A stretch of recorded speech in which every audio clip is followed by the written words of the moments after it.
Good Sunday afternoon, fam. I hope you're doing well. Listen, I have, in full disclosure, I had started recording this video to share with you, and it was just becoming too long. And I don't really want this to be a long message because I know many of you probably have already heard a message of some sort today. And so really, I just want this to be short, sweet, and straight to the point.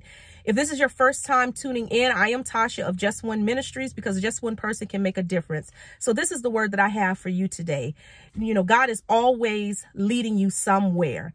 So a few weeks ago, I began thinking about, as it related to my career, all of the different opportunities that I'd been afforded with my career. And honestly, they were opportunities that exceeded my experience at the time, you know, being given leadership positions and promotions that really didn't match up with my experience.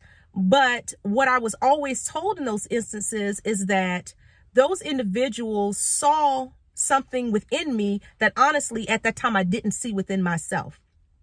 And so it made me think of this time when I'd gone to this church service a few years back, and I was speaking to this minister, and this minister shared with me that I was going to come to a point where I was going to look back over my life and see that God led me through a particular path for a particular purpose. And that's where I found myself when I began looking over my career specifically. And even within my volunteer experience, my community experience within church, how I had been given these opportunities that at the time didn't really match up with my experience. But they saw within me the person that God created me to be and how God had graced me. And so, you know, there's so many examples in the Bible that we can look back and relate to just for various things within our life. And that's the beauty of the Bible, is that it is practical application that we can use today if we're willing to dig deep and in an attempt to discover how those things apply to us today. And so there's so many different examples I could look at, you know, in terms of Gideon, Moses, just, excuse me, where God dealt with them based upon who he knew them to be, and they didn't see themselves the way that God saw them. But God had allowed them to be in situations, some possibly, I can't speak to it all because the Bible doesn't share, you know, all the specifics, but some situations that God more than likely orchestrated, and some situations that they found themselves in. But we know that God uses all things for our good, and the end that the expected end, the good end that he's bringing us to. So many different examples, but I'm going to focus on David because there are just so many points. And I'm sure if you look at David's life, and if I dig a bit deeper, I could come up with more things that I, discovered. But I want to keep this as short as possible. So when David shows up, right, he's a shepherd. And at the time, David didn't realize that he had been called to be a king, right? He was out tending his sheep, and what was being built in him was confidence, because during the time where he was, you know, as a shepherd tending his sheep, he had to kill, he came up against some threats, and that was a bear and a lion that he killed.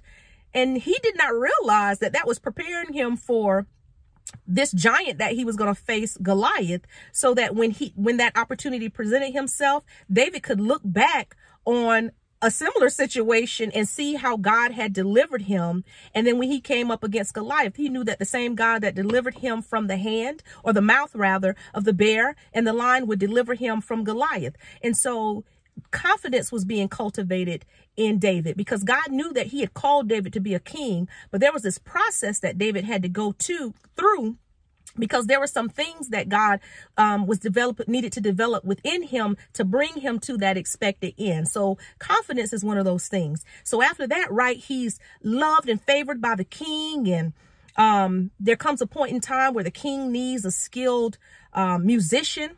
This is the opportunity for David to come live in the king's house. And Saul loves David until Saul sees that the people love David. And so then Saul became threatened, and David, who was once in the king's graces and favor, now fell out of his favor, not because of anything David did. David was just being who God created him to be, but Saul was threatened by that.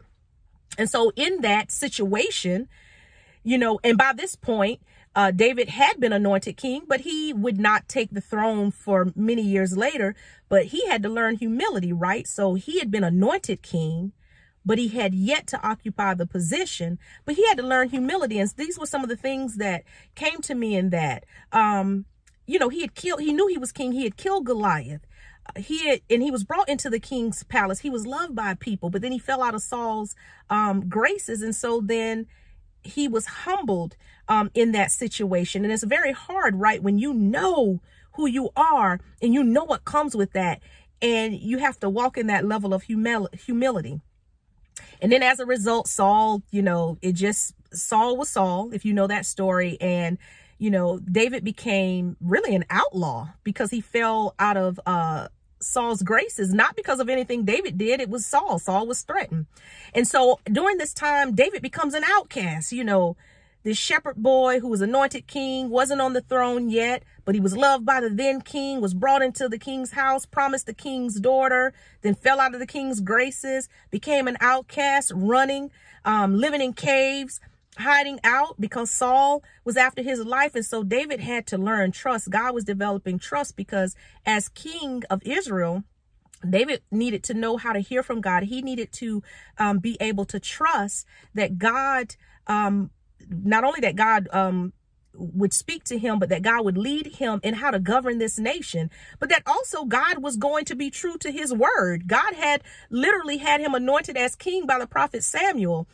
But what David was currently experiencing looked nothing like what had been promised to him. So he had to develop trust that God was bringing him to that expected end. Also, while David was out, an outlaw on the run, he had to learn strategy because a king needs to know strategy, right? And so he had to evade Saul. And within that strategy, not only did he have to learn how to strategize, he needed to know when it was safe to be in a place, when it was time to leave a place, how to protect himself, how to protect those who would come to follow him. That's when he acquires his mighty men that would eventually follow him when he does occupy the throne. But he had to also learn that it was God who would fight his battles. So he had to learn when to engage, when to go after, and when to just sit back and let God deal with things, which is what God eventually dealt with Saul and all of that threat against David.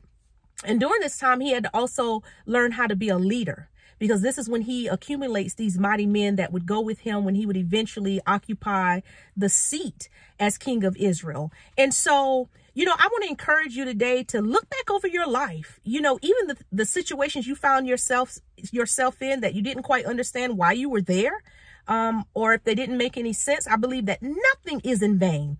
Even the most minuscule, what we consider the mundane, there is something to be gathered and gleaned from there, because God is always trying to get you somewhere, and that somewhere he's trying to get you is to your expected end, to who he's created you to be, what he's graced you to do. But there's a process that you have to go through, because it is cultivating and developing within you everything that you'll need to occupy the position in the seat that he's calling you through. So I want to leave this to you, that there are things that God is working in you and through you and out of you, because some things have to come out of us, right, to get you to where he needs you to be.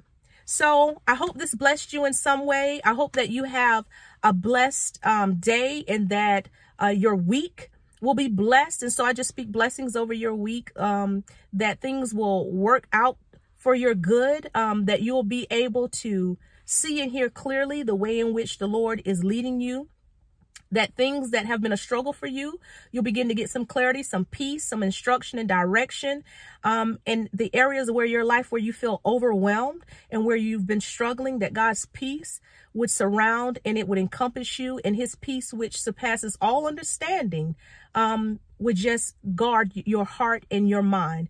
Be blessed this Sunday afternoon. Thank you. Have a good one. Until next time.